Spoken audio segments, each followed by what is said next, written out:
서울의 도심 한복판, 번쩍이는 유리 건물들 사이를 누비는 수많은 사람들 속에서 서준호는 그저 또 하나의 얼굴이었다.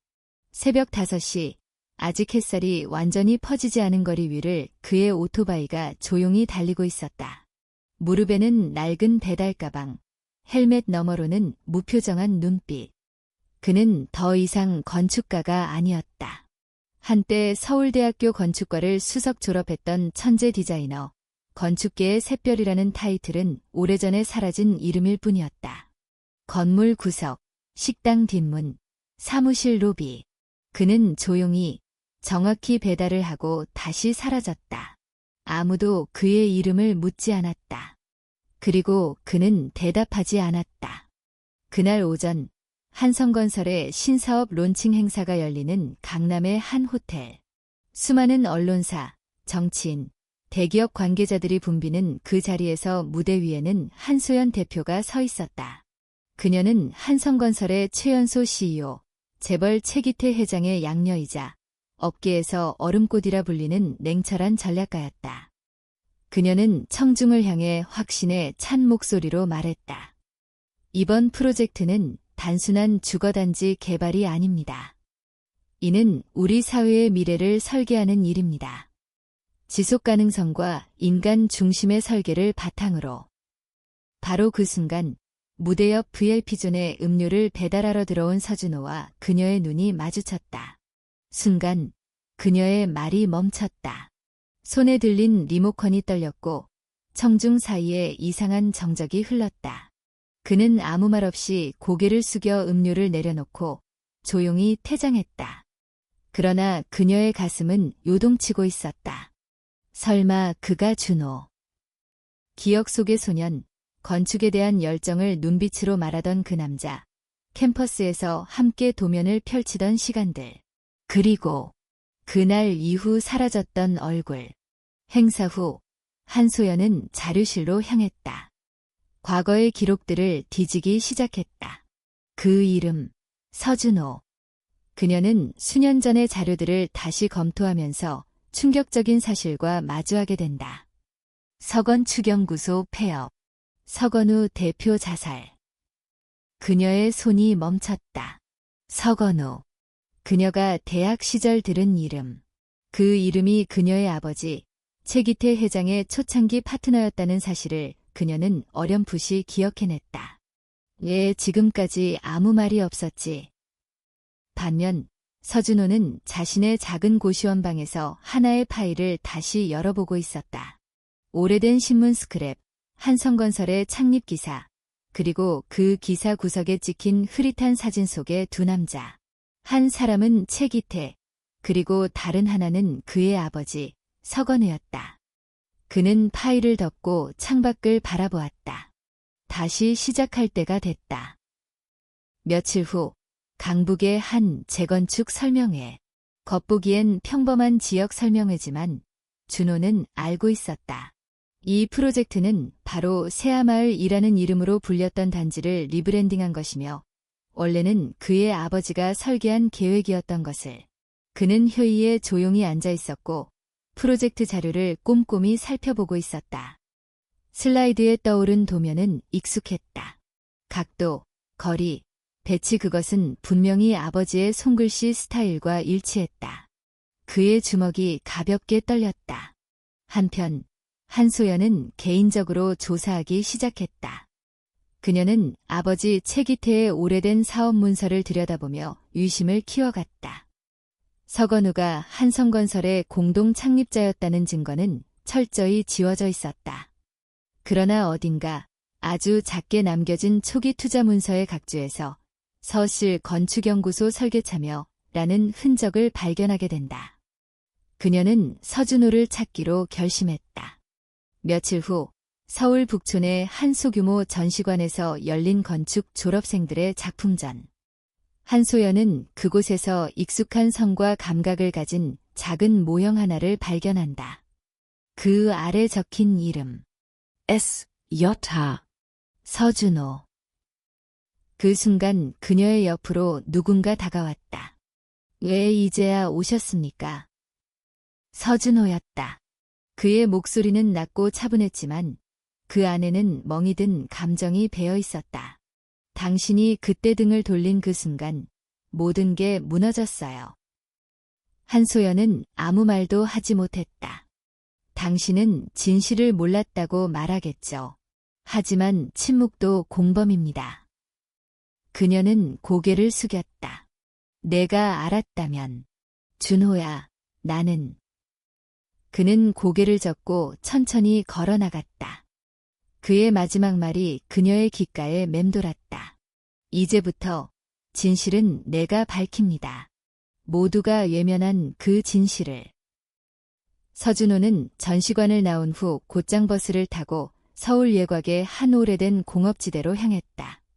그곳은 누군가에게는 낡은 창고일 뿐이었지만 그에게는 서건축연구소의 마지막 흔적이 남아있는 유일한 장소였다. 붉은 벽돌이 벗겨진 건물, 금이 간 유리창, 무너진 간판. 그 모든 풍경은 마치 시간 속에 얼어붙은 기억처럼 그를 맞이했다. 그는 조심스럽게 문을 열었다. 삐걱이는 소리와 함께 먼지 낀 실내가 모습을 드러냈다. 벽 한쪽엔 아버지의 오래된 스케치들이 여전히 그대로 걸려 있었다. 붓터치 하나, 각도 하나까지도 생생했다. 그의 눈길은 한쪽 선반에 놓인 서류 더미로 향했다. 거기엔 새하마을 재개발 프로젝트 1차 설계안이라는 파일이 있었다. 그는 떨리는 손으로 그것을 펼쳐들었다. 이건 분명히 아버지의 필체야. 그런데 이 서명은 삭제돼 있어. 모든 도면 하단에 있어야 할 서건우라는 이름은 어디에도 없었다. 대신 컴퓨터로 인쇄된 hen종 디벨롭먼트 로고만이 남아있었다. 서준호는 깊은 숨을 들이쉬고 파일을 조심스럽게 가방에 넣었다. 며칠 후 그는 버스를 타고 부산으로 향했다. 거기에는 어머니, 윤혜자 여사가 살고 있었다. 변두리의 작은 양로원, 지극히 소박하고 조용한 곳이었다. 어머니는 치매 초기 증세를 앓고 있었고 가끔씩 시간과 사람을 헷갈리기도 했다. 준호야, 오늘은 내가 오는 날이니? 네, 엄마. 저예요. 준호예요. 그녀는 아들의 손을 꼭 잡았다. 너 아버지랑 똑 닮았구나. 아버지는 항상 말했지. 정의는 늦어도 반드시 온다고. 내가 그 정의를 데려오는 거니? 서준호는 아무 말도 하지 않았다. 하지만 그 침묵은 약속이었다. 서울로 돌아온 그는 조사에 속도를 냈다. hen종 컨스트럭션의 초기 투자자 목록, 계약서, 회의록, 심지어 국토부 등록 설계사 기록까지 확인했다. 그리고 그는 결정적인 단서를 찾는다. 2008년 3월 새하마을의 1차 설계안은 서 아우커텍처 래브 명의로 등록돼 있었지만 단 한 달 뒤 해당 설계는 hen종으로 변경되었고 원 설계자 정보는 자료 분실로 처리돼 있었다. 자료 분실. 이건 명백한 조작이야. 이 시점에서 서준호는 의심을 넘어서 확신으로 들어섰다. 그의 아버지는 단지 설계안을 빼앗긴 것이 아니라 계획적으로 제거당한 것이었다. 같은 시기 한소연은 최기태 회장의 비서실에서 몰래 문건을 복사하고 있었다. 그녀는 아버지의 금고에 접근할 수 있는 유일한 가족이었다. 금고 안에는 15년 전의 회계장부와 메모들이 보관돼 있었다. 그중 낯익은 메모 하나가 그녀의 손에 잡혔다. 건우 처리 완료. 설계권 이전 완료. hen종명의 등록 확인. 4.3 법무 미팅 필수. 처리 완료. 그녀의 손이 멈췄다. 그건 단순한 사업 보고가 아니었다. 아버지는 서건우, 즉 서준호의 아버지를 단순히 배신한 것이 아니라 조직적으로 제거했다. 그녀는 책상에 앉아 오랫동안 움직이지 않았다. 내가 지금까지 이 사람 밑에서 무엇을 지켜온 거지? 그녀는 곧장 준호에게 전화를 걸었다. 준호야, 아니, 서준호 씨, 나 당신과 이야기할 수 있을까? 지금은 할 말이 없습니다. 당신도 알고 있었죠? 아니, 나도 몰랐어. 정말이야. 하지만 지금, 나도 진실을 알고 싶어. 준호는 잠시 침묵했다. 그럼, 내일, 강남 도서관 뒤 공원, 오전 9시. 다음 날, 서늘한 아침 공기 속에서 두 사람은 다시 마주했다. 한소연은 떨리는 손으로 복사한 메모와 장부 사본을 내밀었다. 이걸 찾았어. 아버지 금고에서. 이건 명백한 증거야. 서준호는 그것을 받아들고 한 장 한 장 넘겼다. 그리고 천천히 고개를 들었다. 당신은 지금 누구 편이죠? 나의 편. 아니면 죄책감의 편. 나는 진실의 편이야. 그리고 진실은 당신 편에 있어. 서준호는 문서를 가방에 넣으며 말했다. 좋아요. 그럼 나와 함께 밝혀요. 이 지하실에서 썩고 있던 진실을 햇빛 아래 꺼내봅시다. 한소연은 조용히 고개를 끄덕였다. 그날 밤 서준호는 지하철을 타고 한성건설 본사 근처로 향했다. 그가 손에 쥔 것은 단순한 증거가 아니었다. 그것은 지난 15년간 묻혀있던 부정과 배신, 그리고 정의의 실마리였다. 이제 그는 혼자가 아니었다. 그리고 이 싸움은 시작에 불과했다. 서울의 밤은 여전히 번쩍이는 불빛과 거대한 광고판들로 뒤덮여 있었지만 서준호의 마음은 그 어느 때보다도 차분하고 맑았다. 강남 도서관 근처에서 한소연과의 만남 이후 그는 오랜만에 희망이라는 단어를 떠올리고 있었다. 진실은 외면당할 수 있어도 결국 그것은 돌아온다는 사실을 그는 이제서야 믿기 시작했다. 다음 날 서준호는 구청 기록 보관소를 찾았다. 2008년 새하마을 재개발 계획의 초기 설계도면, 회의록, 건축허가 서류 등이 존재할 가능성이 있었다. 수많은 서류를 뒤지며 그는 그 시절의 흔적을 하나하나 찾아갔다. 몇 시간 후 그는 오래된 서류 속에서 중요한 메모 하나를 발견했다. 당시 재개발위원회 회의록 중 일부였다. 서건우 소장의 설계안은 주민 친화적이며 비용 효율성이 우수하다. 단, 투자자 측 요청으로 hen종 측 설계로 대체 예정. 투자자 측 요청. 그것이 바로 시작이었다. 거대한 재벌, 정치인, 그리고 언론이 한편이 되어 진실을 덮은 결과였다. 이제 더 이상 개인의 분노나 복수심이 아니었다. 이것은 사회가 외면한 정의의 회복이었다. 한편 한소연은 자신의 사무실에서 늦은 밤까지 서류를 정리하고 있었다. 그녀는 한성건설의 내부 회계 자료와 인사기록들을 재검토하며 아버지 최기태의 지시 아래 어떤 인물들이 움직였는지 추적하고 있었다. 그리고 그 이름 중 하나의 시선이 멈췄다. 서민재. 한소연은 당황했다. 민재라는 이름은 익숙했다. 그것은 그녀가 어릴 적 최 회장이 입양한 소년의 이름이었다. 지금은 한성건설의 전략기획실 차장이자 그녀의 오른팔 같은 존재. 그녀는 곧바로 내부 시스템에서 민재의 인적사항을 열람했다. 출생지 불명, 전입기록 없음, 후원기관, 아람 보유권. 보유권. 혹시 그녀는 기억을 더듬었다. 준호가 보여주었던 어린 시절 사진 속 그의 옆에 있던 남자아이.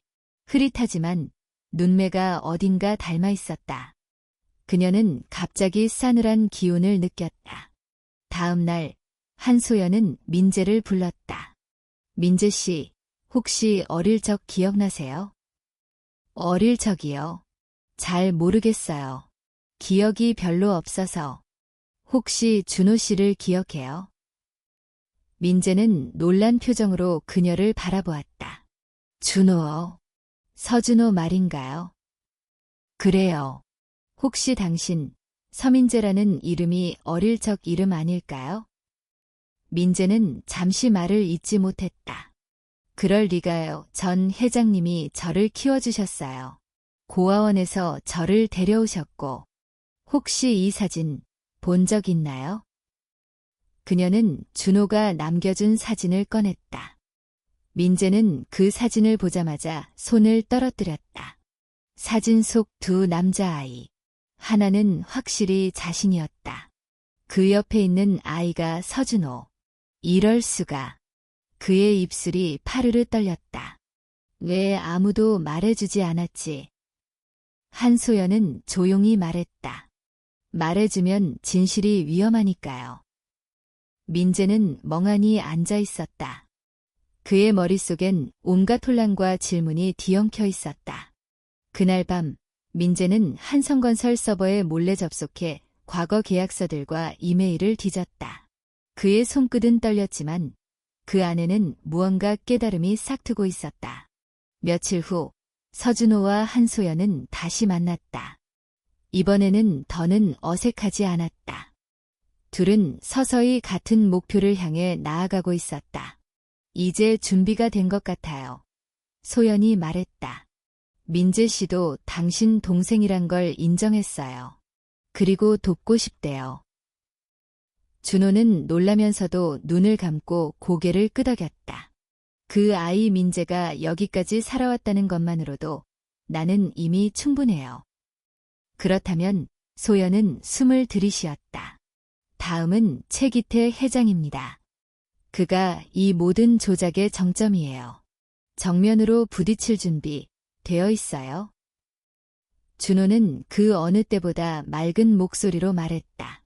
이제 그 진실 모두에게 보여줍시다. 그리고 그 순간부터 한성의 꼭대기에서 무너지기 시작한 진실은 점차 그 밑바닥까지 흔들기 시작했다. 서민재는 밤새 잠을 이루지 못했다. 어린 시절 기억의 파편들이 무작위로 떠올랐다. 어렴풋한 웃음소리, 그림을 그리던 손, 형아라고 부르던 목소리. 그는 항상 자신이 세상에 홀로 남겨졌다고 믿었지만 진실은 그와 완전히 달랐다. 자신에게 형이 있었고 아버지가 있었으며 그 모든 과거는 조작된 손에 의해 지워졌다는 사실을 이제야 알게 되었다. 그는 더 이상 최기태의 명령만을 따르는 사람이 아니었다. 이제 그는 진실의 편에 서기로 마음먹었다. 그날 아침 한성건설 본사의 회의실. 민재는 전략기획실 회의에서 평소보다 더욱 날카로운 질문을 던지기 시작했다. 이번 신한강 주거단지 프로젝트의 원 설계안은 어디서 나왔습니까? 동료들은 당황했다. 평소 침착하고 수동적인 민재가 갑자기 공격적인 태도로 변했기 때문이다. 부장은 얼버무렸다. 본사에서 하달된 자료지. 도면 메타데이터를 확인해보니 등록일보다 2년 이상 이전에 제작된 흔적이 있더군요. 혹시 외부에서 가져온 설계 아닙니까? 회의실이 조용해졌다. 그 말은 곧 설계 도용을 의미했다. 이 사실은 곧장 최기태에게 보고되었다. 그는 눈살을 찌푸리며 말했다. 서민재, 이상하군. 얌전하던 녀석이 왜 갑자기 이러지? 비서가 조심스럽게 입을 열었다. 혹시 서준호와 접촉한 건 아닐까요? 그의 눈이 날카로워졌다. 준호. 그놈이 아직도 기어다니는 건가? 그 순간 최기태는 서민재가 더 이상 자신에게 충성하지 않을 수 있다는 사실을 직감했다. 그는 조용히 중역들에게 명령했다. 민재의 컴퓨터와 메일 계정 전부 추적해. 외부 접촉 기록, USB 연결 이력까지. 며칠 후 한소연은 준호와 함께 비밀리에 새로운 자료를 확보했다. 그것은 민재가 사내 시스템에서 빼낸 내부 계약서와 회계장부 사본이었다. 그 서류에는 분명히 적혀 있었다. 설계 권리 이전일 2008년 4월 15일. 원 설계자 서건우. 최종 등록명예 한세영 컨스트럭션. 내부 승인자 최기태. 이 증거만으로도 최소한의 법적 소송은 가능한 상황이었다. 하지만 준호는 서두르지 않았다. 지금 소송을 걸어도 언론을 장악하고 있는 저들이 모든 흐름을 바꿔버릴 거예요. 진실보다 먼저 여론이 조작될 겁니다. 소연은 묻는다. 그럼 어떻게 할 생각이에요? 준호는 조용히 답했다. 직접 보여주죠. 모두가 보는 앞에서 생중계로. 더는 숨을 수 없게. 같은 시각, 최기태는 예상치 못한 복병을 만났다. 서울시 감사실에서 hen종 컨스트럭션에 대한 익명 제보로 내부 감사가 시작된 것이다. 핵심은 재개발 특혜, 설계 도용, 정치권 로비. 그는 분노에 찬 목소리로 예쳤다. 누구야? 누가 밀고질했어? 내부에 쥐새끼가 있다는 말이냐? 비서는 떨리는 목소리로 말했다. 아직 확인되지 않았지만 서민제일 가능성이 있습니다. 최기태는 테이블을 주먹으로 내리쳤다. 쓸모없어진 놈은 버려야지. 바로 다음 날 민재는 본사에서 정직 통보를 받았다. 공식 이유는 기밀 유출 의혹. 그러나 민재는 이미 준비되어 있었다. 그는 보안 카드를 반납하며 웃었다. 진짜 기밀이 뭔지 곧 모두가 알게 될 겁니다. 그날 밤 세 사람은 준호의 작은 오피스텔에서 다시 모였다. 오래된 도면들이 바닥에 펼쳐져 있었고 벽에는 사건 연표와 연결선들이 가득했다. 소연이 묻는다. 다음 수는 뭐야? 준호는 디지털 패드로 계획을 펼쳐 보였다. 우리가 가진 자료를 언론에 단순히 흘리는 건 위험해요. 조작될 수 있으니까. 대신 직접 기획해요. 다큐멘터리 형식의 공개되다. 진짜 증거와 진술자, 그리고 모든 걸 중계할 언론. 민재가 묻는다. 그렇게 해서 그 사람이 나올까요? 최 회장, 절대 나오지 않을 거예요. 그래서 우린 그를 유인해야 해요. 소연이 고개를 들었다. 어떻게? 준호는 미소 지었다. 자존심을 건드리는 거죠. 며칠 후 인터넷에는 갑작스럽게 한 영상이 올라왔다. 영상에는 다음과 같은 문구가 담겨 있었다. 한성건설, 과연 모두가 알고 있는 그 기업이 맞을까? 설계 도용, 권력형 조작, 가려진 죽음의 그림자. 10월 29일 밤 9시, 모든 진실이 밝혀진다. 영상은 곧 화제를 불러일으켰고 SNS를 통해 순식간에 퍼져나갔다. 각종 포털 사이트의 실시간 검색어에는 한성건설, 서준호, 최기태, 새하마을이 오르기 시작했다. 최기태는 전면 대응을 지시했다. 언론사 광고 계약 강화, 관련 뉴스 삭제, 소셜미디어 대응팀 총동원. 하지만 이미 늦어 있었다. 대중은 궁금증과 분노를 함께 느끼고 있었고 누구도 이 진실을 예면하지 않았다. 10월 29일이 다가왔다. 그리고 이제 진실의 무대는 준비되고 있었다. 10월 29일 밤 서울 시내는 평소와 달리 이상한 긴장감에 휩싸여 있었다. 대형 포털 사이트와 뉴스 플랫폼, 유튜브, SNS 모두 하나의 실시간 생중계 링크를 중심으로 들썩이고 있었다. 한성건설 내부고발 특별대담, 진실의 밤. 그 방송은 누구의 채널도 아닌 독립 저널리스트 연합이 공동으로 주관한 온라인 생중계였다. 서준호, 한소연, 서민재 세 사람은 은밀히 마련된 스튜디오에서 마지막 준비를 마치고 있었다. 카메라가 돌아가기 30분 전, 민재는 심호흡을 하며 말했다. 아직도 믿기지 않아. 내가 이런 자리에 서게 될 줄은. 소연이 그의 어깨를 가볍게 두드렸다. 용기는 처음부터 있는 게 아니야. 스스로 인정하는 순간 생기는 거지. 준호는 모니터를 보며 마지막 슬라이드 자료를 정리하고 있었다. 그 안에는 한성건설의 설계 도용 과정, 계약서 위조, 그리고 서건우의 이름이 지워진 서류들이 명확하게 정리돼 있었다. 방송 5분 전 한성건설은 긴급 기자회견을 열었다. 최기태는 직접 모습을 드러내지 않았고 대신 법무팀장이 대리로 출석해 근거 없는 음해, 명예훼손, 법적 대응이라는 말을 반복했다. 하지만 대중은 더 이상 과거처럼 받아들이지 않았다. 그들의 시선은 이미 진실을 향해 움직이고 있었다.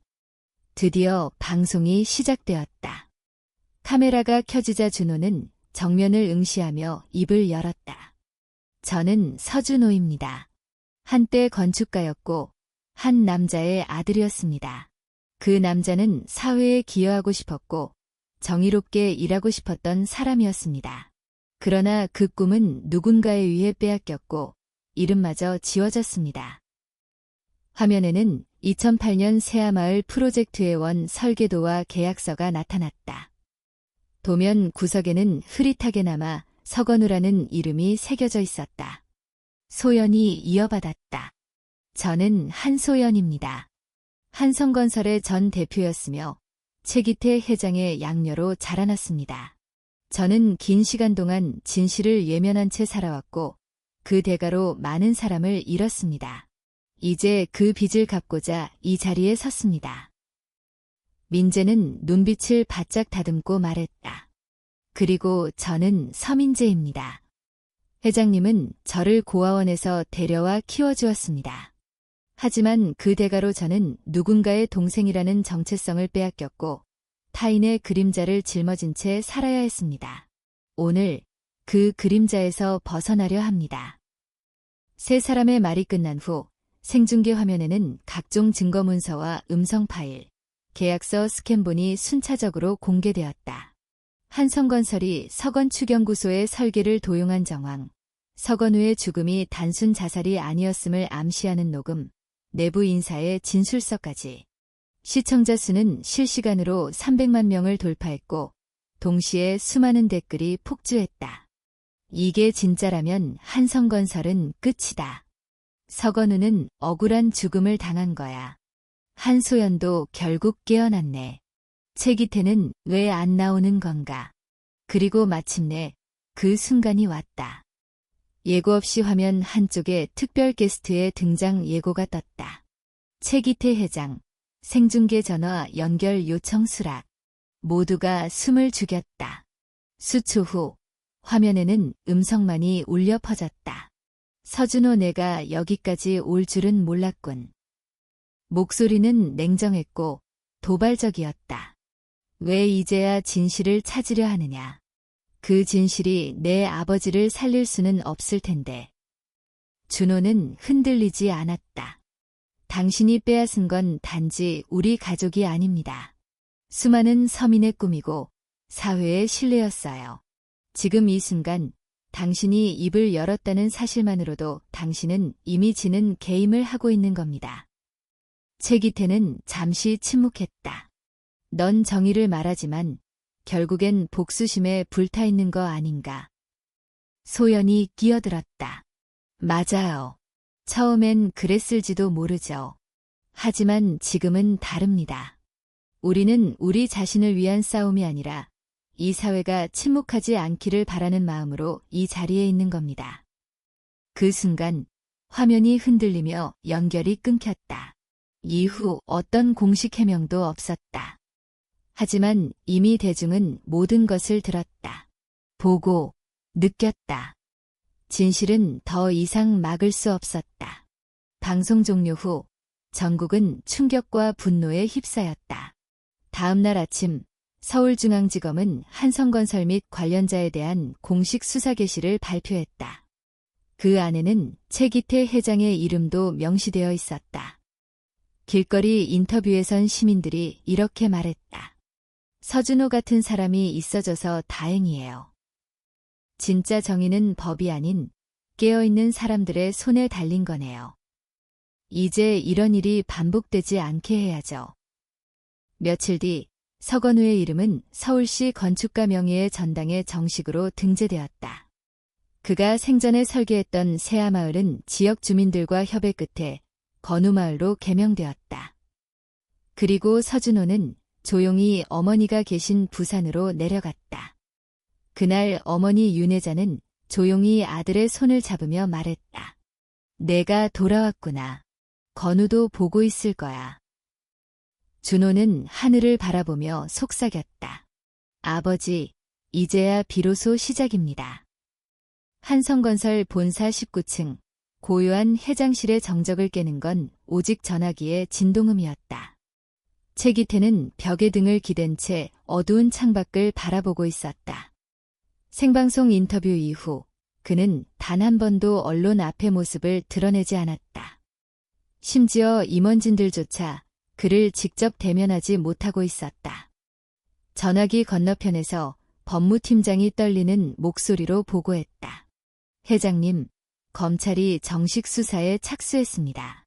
설계 도용 및 사문서 위조 혐의, 그리고 고 서건우 씨 사망 관련 간접적 책임까지 조사 대상에 포함됐습니다. 최기태는 아무 말도 하지 않았다.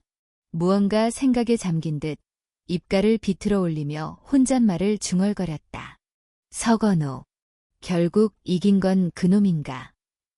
그의 눈빛은 흔들리지 않았지만 손끝은 미세하게 떨리고 있었다.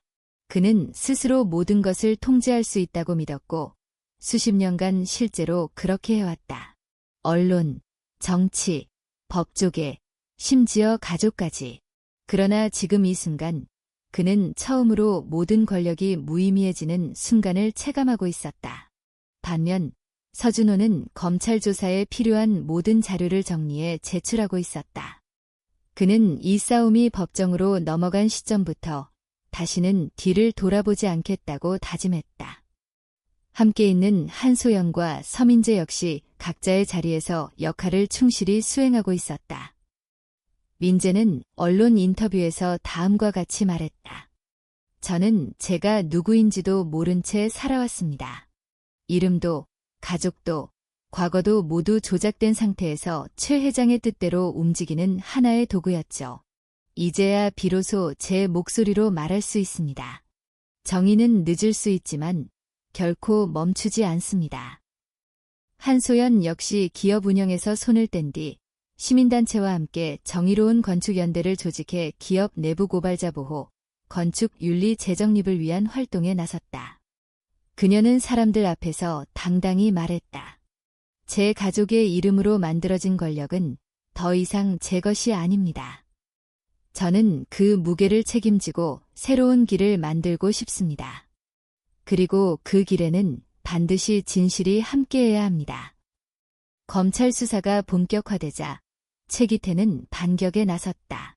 그는 비밀리에 언론사에 자금을 지원해 여론을 분산시키려 했고 내부 고발자들을 매수하려는 시도도 있었다. 그러나 이미 상황은 그가 예전처럼 조종할 수 없는 방향으로 흘러가고 있었다. 여론은 서준호의 편에 있었고 SNS와 언론은 날마다 새로운 고발 기사와 인터뷰로 도배되었다. 특히 서건우의 죽음이 단순한 자살이 아닌 고의적인 압박과 모함으로 인한 사회적 타살이라는 분석이 나오면서 대중의 분노는 폭발 직전까지 치달았다. 한 언론은 다음과 같은 사설을 실었다. 이제 우리 사회는 기억해야 한다. 누군가의 침묵이 또 다른 범죄를 가능하게 만든다는 것을. 서건우의 죽음은 단지 한 건축가의 비극이 아닌 한 시대의 정의가 무너진 상징이었다. 결국 검찰은 최기태에 대해 구속영장을 청구했다. 혐의는 사문서 위조, 설계 도용, 이계에 의한 공무집행방해, 그리고 공정거래법 위반까지 포함되었다. 구속 소식이 전해지던 날 한성건설 본사 앞에는 수많은 시민들이 모였다. 일부는 촛불을 들고 있었고 일부는 손팻말을 들고 있었다. 서건우의 이름을 기억하자 기업의 윤리를 묻는다. 권력은 진실을 이길 수 없다. 서준호는 이 장면을 멀리서 지켜보고 있었다. 그는 시민들과 함께 소리치지 않았다. 대신 조용히 두 손을 모으고 속삭였다. 아버지, 이제 세상이 듣고 있어요. 당신의 설계는 다시 그려지고 있습니다. 며칠 뒤 최기태는 전격 체포되었다. 뉴스 속 그의 얼굴은 더 이상 카리스마 넘치는 기업가가 아니었다. 그는 고개를 숙인 채 아무런 말 없이 호송차에 탑승했다. 그의 체포 이후 한성건설은 비상경 영체제로 돌입했고 많은 부정계약들이 드러나면서 주가는 폭락했다. 임직원들은 대거 사임하거나 조사에 협조했다. 하지만 이 이야기의 중심에 있었던 세 사람은 그렇게 승리에 도취되지 않았다. 오히려 그들은 이 모든 과정을 끝이 아닌 시작이라 여겼다. 한소연은 기자회견에서 말했다. 저는 오늘 이 자리에서 더 이상 한성의 유산을 이어가지 않겠다고 선언합니다. 그 대신 새로운 이름과 정신으로 건우재단을 설립하겠습니다. 건축은 인간의 삶을 위한 것이지 권력을 위한 것이 아니니까요. 서민재는 재단의 초대 사무국장으로 임명되었다. 그는 고아 출신 청소년들의 교육과 진로 지원 프로그램을 책임지게 되었고 직접 강의도 하기 시작했다. 그리고 서준호는 한적한 동네에 작은 건축 사무소를 열었다. 이름은 다시 설계하다. 그곳에서는 대형 프로젝트 대신 마을 도서관, 공동주택 리모델링, 사회적 약자를 위한 공간 설계에 집중했다. 하루는 한 고등학생이 그를 찾아와 물었다. 서 선생님, 저도 건축가가 될 수 있을까요? 집이 너무 가난해서요. 서준호는 조용히 웃으며 말했다. 건축은 돈으로 시작하는 게 아니야. 사람의 마음을 그리는 거지. 내가 진심을 담는다면 넌 이미 건축가야. 그렇게 또 한 사람의 꿈이 시작되었다. 그리고 그 모든 시작의 중심에는 한 남자의 이름이 있었다. 서건우. 이제 그의 이름은 단지 과거의 기억이 아니라 미래를 설계하는 사람들의 가슴 속에 살아있었다. 한성건설의 붕괴는 단순한 기업의 몰락을 넘어 대한민국 사회 전반에 걸친 권력 구조에 질문을 던지는 신호탄이 되었다. 언론과 시민단체는 과거 수십 년간 한성건설이 개입한 각종 도시재생 사업, 광급공사, 재개발 프로젝트들을 하나씩 파헤치기 시작했고 그 과정에서 드러난 은폐와 조작, 로비 의혹은 국민들을 충격에 빠뜨렸다. 검찰은 최기태 회장의 구속 이후 한성건설의 전 임원진에 대한 대대적인 소환 조사를 진행했다. 정계와의 유착 관계가 드러난 일부 국회의원들도 윤리위원회에 회부되었고 일부는 스스로 위원직을 사퇴했다. 그 와중에 서준호는 조용히 건우재단의 자문 건축가로서 일상을 이어가고 있었다. 그는 더 이상 뉴스에 오르내리는 인물이 아니었고 사람들은 그를 건축가 서준호라고 불렀다. 그러나 진실의 싸움이 끝났다고 믿는 사람은 아무도 없었다. 하루는 건우재단 회의실에서 민재가 신문을 들고 들어왔다. 형, 이 기사 봤어? 신문 일면에는 익숙한 얼굴이 크게 실려 있었다. 최기태의 측근으로 알려진 한성건설 전무, 박창호가 구속 도중 자필로 남긴 진술서가 검찰을 통해 일부 공개된 것이다. 민재가 읽었다. 서건우 소장의 죽음은 자살이 아니라 계획된 압박이었다. 당시 최 회장은 일부러 건설부 관계자들과의 미팅을 주선했고 그 자리에서 고인을 고립시켜 심리적으로 붕괴시키려 했다. 회의실 안은 정적에 휩싸였다. 소연이 조용히 말했다. 그 말은 결국 아버지가 직접 손을 대지 않았지만 죽음에 이르게 한 책임이 있다는 거야. 준호는 아무 말도 하지 않았다. 오래전부터 마음속에서 확신하고 있던 사실이었다. 하지만 이제 그 진실이 세상의 문서로, 증거로, 그리고 누군가의 입을 통해 드러난 것이다.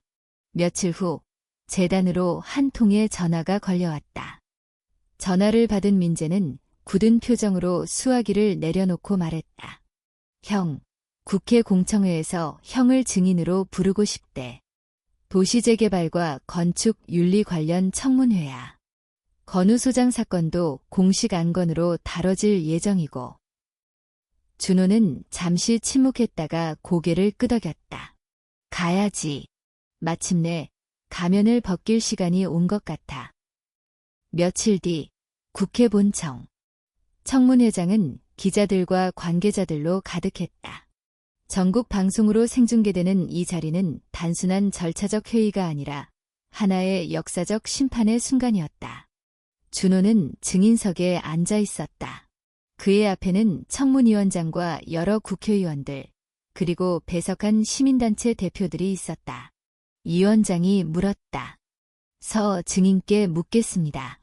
서건우 소장의 죽음에 대해 본인은 어떻게 생각하십니까?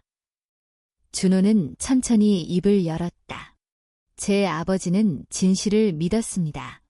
설계는 사람을 위한 것이고 건축은 공동체의 꿈을 짓는 일이라고 생각했죠. 그러나 그 믿음은 권력 앞에서 조롱당했고 결국 그는 고립되었습니다. 그는 시선을 들고 모두를 바라보며 말을 이었다. 누군가는 말합니다. 직접 죽이지 않았다면 책임이 없다고요. 하지만 저는 그렇게 생각하지 않습니다. 사람을 무너뜨리는 건 칼이나 총이 아닙니다. 침묵, 예면, 그리고 체계적인 배제가 그 사람의 존재를 지워버리는 겁니다. 회의장은 조용했다. 누군가 흐느끼는 소리만이 들릴 뿐이었다. 이 원장이 다시 물었다. 그렇다면 서 증인이 이 자리에 선 목적은 무엇입니까? 복수입니까? 정의입니까?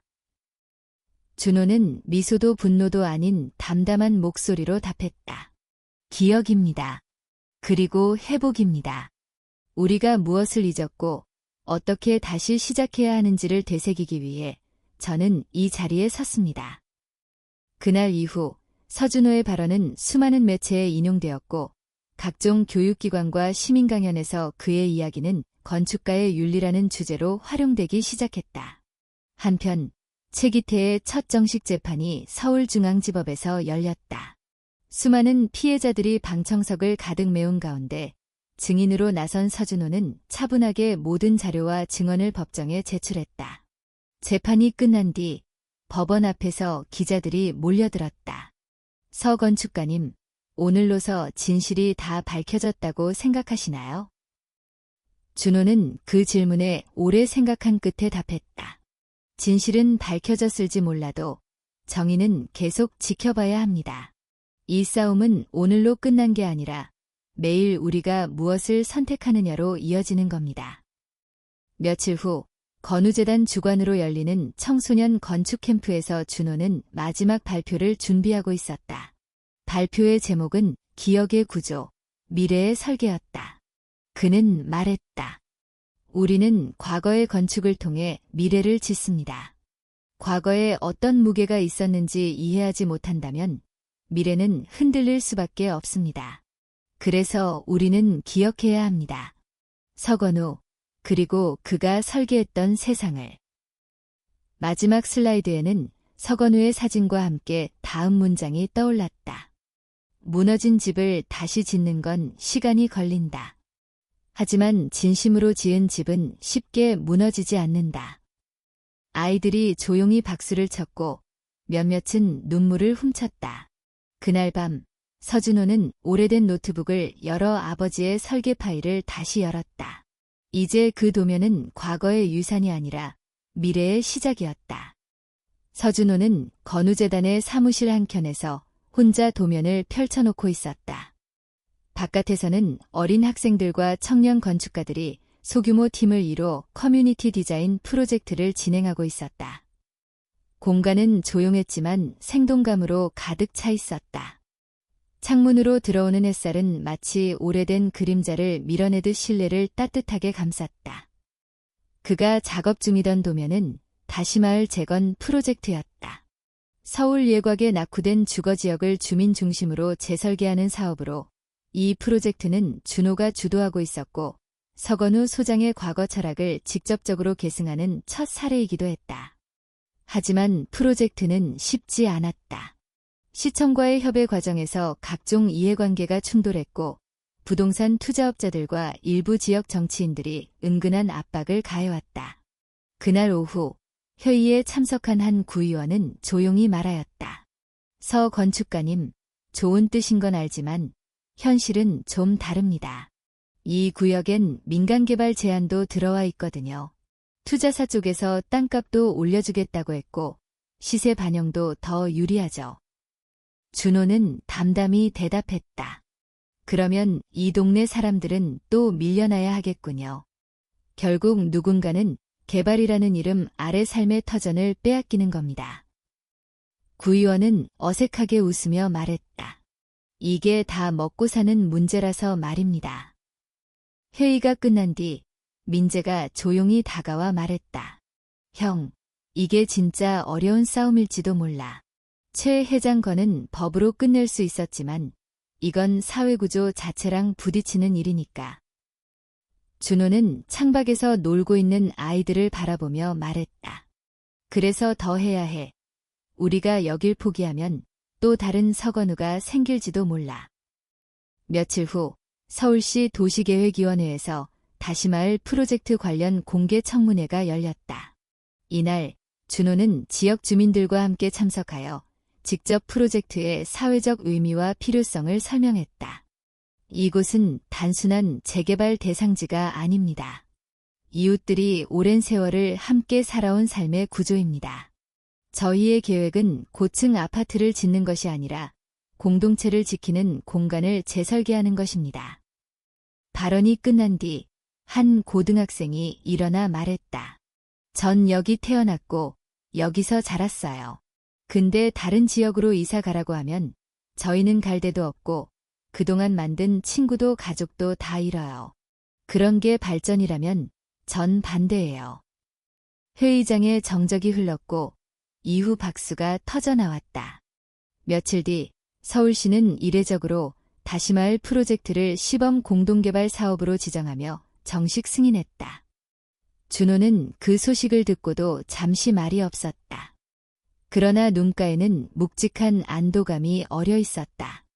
한편 구치소에 수감 중이던 최기태는 언론과의 인터뷰를 통해 첫 입을 열었다. 서건우는 내 유일한 친구였다. 그리고 내가 죽였다. 그의 발언은 순식간에 언론을 뒤덮었고 재판부는 즉각 심리를 재개하여 형량 재조정을 검토하기 시작했다. 그날 밤 서준호는 오래된 카세트 테이프를 꺼내 틀었다. 그 안에는 아버지가 생전에 녹음한 음성이 담겨 있었다. 건축은 사람의 시간을 담는 그릇이란다. 준호야. 그 시간이 모이면 결국 한 사회가 되는 거지. 그러니 잊지 말고 내가 짓는 모든 공간엔 사람의 이야기를 담아야 한다. 그 목소리에 준호는 가만히 눈을 감았다. 다음 날 건우재단에서는 특별한 행사가 열렸다. 기억의 집이라는 이름의 전시관 개관식이었다. 전시관은 서건우 소장의 생전 작업물, 도면, 일기장, 사진들로 구성되어 있었고 그 옆에는 서민재 교육관도 함께 개장되었다. 이곳은 고아나 소일 청년들을 위한 기술교육과 진로 상담 공간으로 운영될 예정이었다. 개관식에서 소연이 단상에 섰다. 오늘은 우리가 지나온 과거와 마주하고 그 기억 위에 미래를 짓는 날입니다. 고통은 잊어야 할 것이 아니라 기억해야 할 이유입니다. 우리는 그 기억을 짓는 건축가입니다. 행사가 끝난 뒤 민재는 아이들을 대상으로 첫 수업을 시작했다. 칠판에 이렇게 썼다. 건축은 내가 누구든 상관없이 시작할 수 있어. 그리고 서준호는 전시관을 돌며 마지막으로 아버지의 사진 앞에 섰다. 그는 조용히 속삭였다. 아버지, 드디어 우리가 시작했습니다. 당신이 꿈꾼 그 도시, 이제 하나씩 짓고 있어요.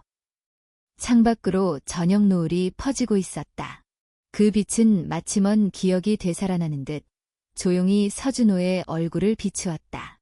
건우재단의 기억의 집이 개관한 후 많은 이들이 그곳을 찾아왔다.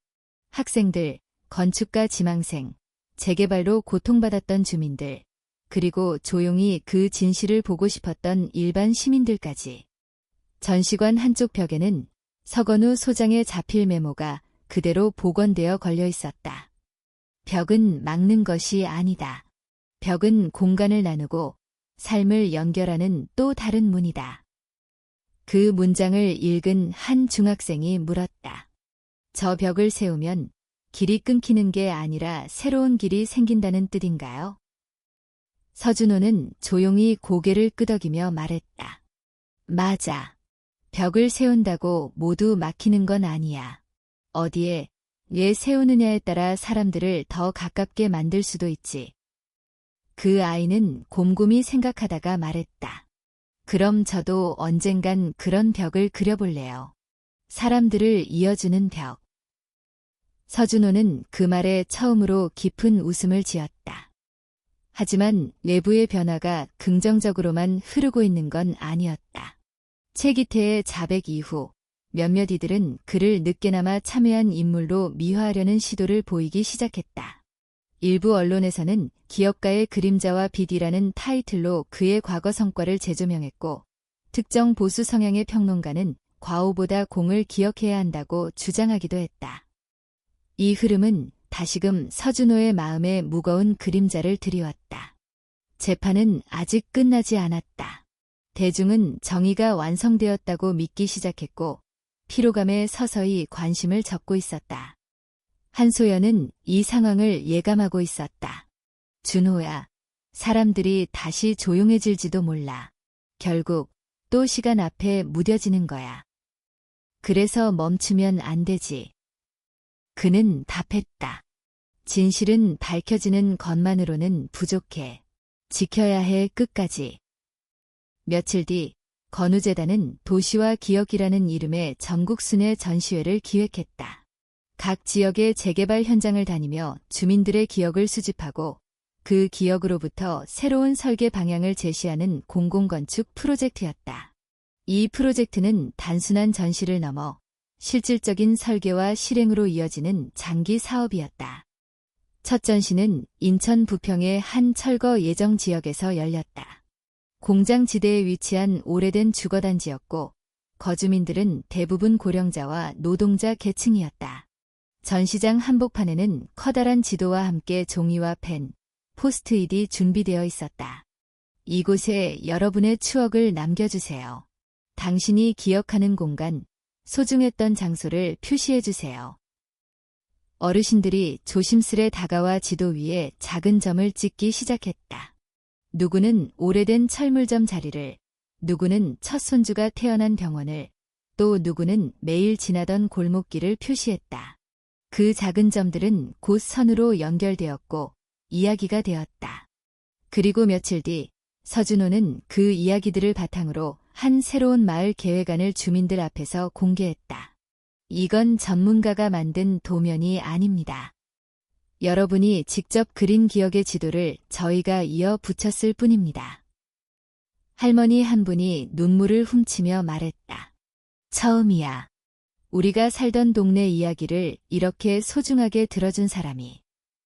그날 이후 서준호는 스스로에게 다짐했다. 이게 진짜 건축이야. 도면을 그리는 게 아니라 사람의 기억을 설계하는 것. 한편 서울에서는 최기태 재판의 마지막 공판이 열리고 있었다. 그가 마지막으로 발언을 요청하며 입을 열었다. 나는 내 방식으로 회사를 키웠고 나라를 도왔다고 믿었다. 하지만 지금 내가 예면했던 수많은 이름들을 떠올려 본다. 서건우, 서준호, 그리고 내가 빼앗은 시간들 그들에게 용서를 구할 자격은 없을지 모르지만 오늘 이 자리에서만큼은 가면을 벗고 싶다. 법정은 조용했고 그 발언은 예상보다 더 큰 반향을 일으켰다. 판사는 다음과 같이 판결을 내렸다. 피고인 최기태는 기업 운영 과정에서 반복적으로 법과 윤리를 무시하였고 다수의 피해자를 양산했다. 그러나 자백과 일부 피해 회복 유지를 감안하여 징역 12년형을 선고한다. 형량에 대한 찬반은 엇갈렸다. 하지만 누구도 부정하지 못한 건 이 재판이 만들어낸 변화의 방향이었다. 서준호는 판결 소식을 조용히 받아들였다. 그날 저녁 그는 어머니 윤혜자가 계신 요양원을 찾았다. 어머니, 오늘 최기태 회장 판결이 나왔어요. 윤혜자는 아들의 손을 꼭 잡으며 말했다. 건우도 들었겠지 잘했다고. 준호는 말없이 고개를 끄덕였다. 그리고 창밖으로 시선을 돌렸다. 가을이 깊어지고 있었다. 나뭇잎이 떨어지는 소리마저도 평온하게 느껴졌다. 며칠 뒤 도시와 기억 프로젝트의 두 번째 전시가 전주에서 열렸다. 이번에는 서민재가 전시해설을 맡았다. 그는 아이들과 함께 작은 집 모형을 만들며 물었다. 여러분이 살고 싶은 집은 어떤 집인가요? 아이들은 각자 색종이로 창문을 만들고 문을 만들고 마당에 꽃을 심었다. 그리고 한 아이가 말했다. 누나랑 안 떨어지는 집이요. 민재는 그 말을 듣고 한참을 말없이 아이의 옆에 앉았다. 그날 밤 민재는 자신의 다이어리에 이렇게 적었다. 나도 그런 집이 필요했다. 기억과 사람이 함께 사는 집. 그리고 그 집을 형이 다시 지어졌다. 겨울이 다가오고 있었다. 서울의 바람은 날카로웠지만 서준호의 마음속에는 오히려 따뜻한 무언가가 퍼지고 있었다. 도시와 기억 프로젝트는 전국 6개 도시에서 진행되며 각 지역에서 수많은 이야기를 모으고 있었다. 한때 익힌 기억들이, 작은 골목의 이름들이, 오래된 우체통과 동네 슈퍼가 도면 위에서 다시 살아났다. 그는 지금 경북 안동의 한 작은 마을 회관에 앉아 있었다. 마을 주민들과 함께 벽에 지도를 붙이고 붓으로 마을의 경계를 긋고 있었다. 주민들은 말한다. 우리 마을은 이렇게 생겼다오. 여긴 옛날에 우물이 있었고 여긴 축제가 열리던 터였지. 아이들은 알록달록한 색연필로 자신의 꿈의 집을 그리고 있었다. 어떤 집은 나무 위에 있었고 어떤 집은 지하에 있었다. 서준호는 그 그림 하나하나에 웃음을 담았다. 그리고 생각했다. 건축은 결국 사람의 마음을 담는 일. 한편 서울에서는 건우재단의 1주년 기념 행사가 열리고 있었다. 전시관 로비에는 서건우 소장의 유품과 함께 지난 1년간의 변화들이 기록된 연표가 전시되어 있었다. 한소연은 공식 인사말에서 이렇게 말했다. 우리는 무너진 집터 위에서 다시 시작했습니다. 그 시작이 언제나 힘들었고 혼란스러웠지만 이제 우리는 알고 있습니다. 집은 단순히 벽과 지붕이 아니라 기억과 연대, 그리고 신뢰로 짓는다는 것을. 행사 말미, 무대 위로 서민재가 올랐다. 그는 처음으로 대중 앞에서 서건우의 동생임을 밝혔다. 저는 오랫동안 제 이름을 모르고 살았습니다. 제 목소리가 제 것이 아닌 줄 알았고 제 과거는 없어도 된다고 믿었습니다. 하지만 형을 만나고 진실을 마주하면서 비로소 제가 어디서 왔는지를 알게 됐습니다. 그는 떨리는 목소리로 말을 이었다. 이제 저는 다시 짓고 있습니다. 제 인생을, 우리 공동체를, 그리고 형이 지으려 했던 그 도시를. 청중은 조용히 박수를 보냈다. 더 이상 뜨거운 감정이 아니라 깊고 단단한 공감에서 우러나오는 박수였다. 며칠 후 건우재단은 서울시와 함께 소규모 공공주택 시범사업에 착수했다. 이번에는 도시 빈민층과 노년층을 위한 맞춤형 임대주택이었다. 건물의 설계는 단순하고 효율적이며 무엇보다 사람 중심이었다. 주거 공간 곳곳에는 작은 마당과 공유 주방, 커뮤니티 공간이 배치되어 있었다. 서준호는 기자간담회에서 이렇게 설명했다. 이 공간은 누군가에게는 새로운 시작이고 누군가에게는 오랜 기다림의 끝입니다. 저는 건축이 단지 집을 짓는 것이 아니라 사람의 삶을 다시 일으켜 세우는 일이라고 믿습니다. 그는 이어 말했다. 건축가는 신이 아닙니다. 그러나 누군가의 삶을 바꿀 수 있는 책임은 분명히 있습니다. 그날 밤 그는 혼자서 준공을 앞둔 현장을 둘러보았다. 벽을 따라 흐르는 조명, 손잡이의 높이, 창문의 크기 하나하나에 사람들의 이야기가 녹아 있었다. 그는 그곳에 앉아 한 장의 편지를 꺼내들었다. 그 편지는 생전에 서건우 소장이 남긴 유언장이었다. 오래전 변호사를 통해 비밀리에 전달된 그것은 오랜 시간이 지난 뒤에서야 열 수 있게 되어 있었다. 편지에는 이렇게 적혀 있었다. 준호야, 세상은 내게 정의롭지 않을지도 모른다. 그러나 너는 항상 정의로운 사람이기를 바란다. 너는 아버지가 시작하지 못한 그 도시를 완성할 사람이다. 기억해라. 건축은 꿈을 위한 가장 현실적인 언어라는 것을. 그 문장을 읽고 준호는 조용히 편지를 접었다. 그리고 속으로 되뇌었다. 아버지, 저 지금 하고 있어요. 아버지가 짓고자 했던 그 세계를. 다음 날, 그는 서울의 한 고등학교에서 특강을 열었다. 건축과 인간의 시간이라는 주제로 그는 아이들과 함께 이야기하고 도면을 그리며 미래를 상상했다. 한 학생이 물었다. 선생님, 건축가가 되려면 제일 중요한 게 뭔가요? 서준호는 망설이지 않고 대답했다. 듣는 거야. 사람의 마음을 듣고 시간의 흐름을 듣고 그 이야기를 공간으로 바꾸는 일. 그게 진짜 건축이야. 그 수업이 끝난 뒤 아이들은 각자의 노트에 다음과 같은 문장을 적었다. 나는 누군가의 기억을 설계하는 사람이 되고 싶다. 그리고 다시 시간이 흘렀다. 계절이 바뀌고 도시의 색이 변해도 건우재단의 이름은 점차 사람들 사이에 하나의 약속처럼 자리 잡았다.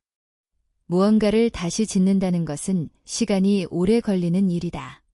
하지만 그 일을 함께하는 사람들이 있다는 건 그 시간이 덜 외롭고 더 단단해진다는 뜻이다. 서준호, 한소연, 서민재. 그들의 길은 이제 각자 다르지만 여전히 같은 방향을 향하고 있었다. 그리고 그 끝엔 언제나 서건우의 이름이 있었다. 기억은 무너지지 않았다. 진실은 지워지지 않았다. 그리고 도시는 지금도 다시 지어지고 있다. 끝.